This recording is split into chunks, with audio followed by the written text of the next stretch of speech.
Je vais m'intéresser aujourd'hui au sujet qui a été posé au Liban en 2013 en terminale S.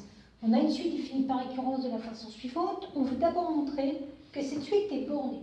On va faire cette démonstration par récurrence. Donc l'initialisation, on vérifie que V0 est bien compris entre 0 et 3. Il n'y a pas de souci.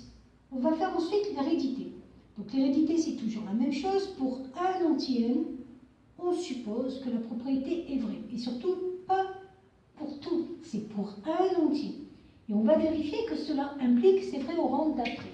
Pour cela, on va essayer de faire les procédés opératoires qui nous permettent d'arriver à Vn plus 1. Donc je vois qu'il faut d'abord multiplier par moins 1, et donc en multipliant par moins 1, je change le sens de l'inégalité.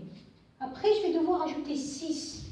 En ajoutant 6, cela ne change rien, je n'ai pas de souci par rapport à ça. Je vais devoir faire l'inverse. J'ai le droit de faire l'inverse dans la mesure où j'ai des valeurs positives. Mais en faisant l'inverse, pareil, je change le sens de l'inégalité.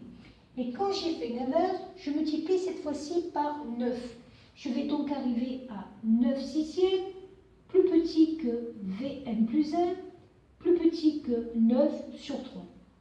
Mais si je regarde bien, 9 sur 3, c'est 3. Donc ça va bien me montrer que Vn plus 1 est plus petit que 3. Et pareil, 9 sixièmes, c'est un élément qui est plus grand que 0. Donc je peux en déduire que tout ça entraîne qu'au rang suivant, la propriété est vérifiée. J'ai bien montré que Vn plus 1 était entre 0 et 3. Donc vous terminez toujours que, en conclusion, la propriété est toujours vraie. C'est-à-dire que, quel que soit n entier, vous aurez votre suite Vn qui sera compris entre 0 et 3. Donc ça, c'est une suite qui est bornée. On va vous demander après de vérifier si cette suite est croissante ou décroissante. Pour cela, on va vous aider, on va vous dire, montrer que Vn plus 1 moins Vn est égal à ça. Donc ça, c'est à prouver. Bon, il faut le faire de la façon qui est la plus facile, c'est-à-dire avec un petit peu de calculatoire. Donc je commence par remplacer Vn plus 1 par son expression. Je mets au même dénominateur, ça ne varie pas que vous soyez au collège ou au lycée.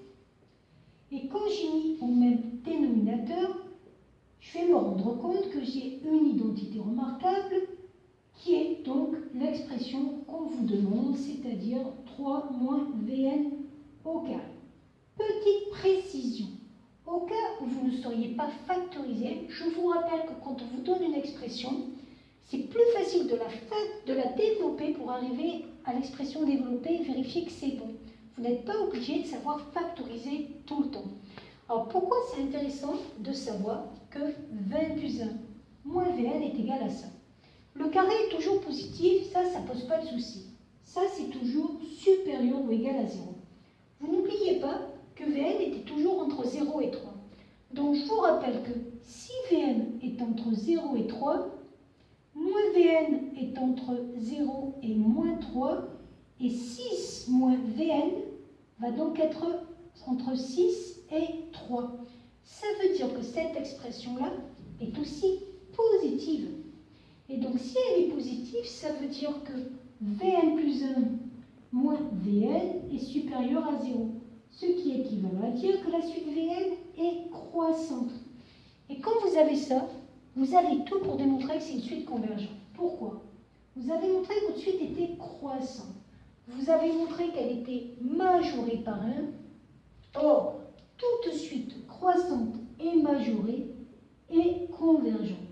Donc, à partir du moment où vous avez montré que la suite Vn était croissante et majorée, vous avez prouvé qu'elle était convergente. Et on ne vous demandera pas forcément de trouver la limite. Mais si vous deviez trouver la limite, ça serait ce qu'on appelle le point fixe. C'est-à-dire que la limite L que vous cherchez vérifie L égale 9 sur 6 moins Z. Et pour résoudre ça, vous faites un produit en croix, et à partir du produit en croix, vous allez tomber sur une expression du second degré que vous pourrez calculer au niveau des racines.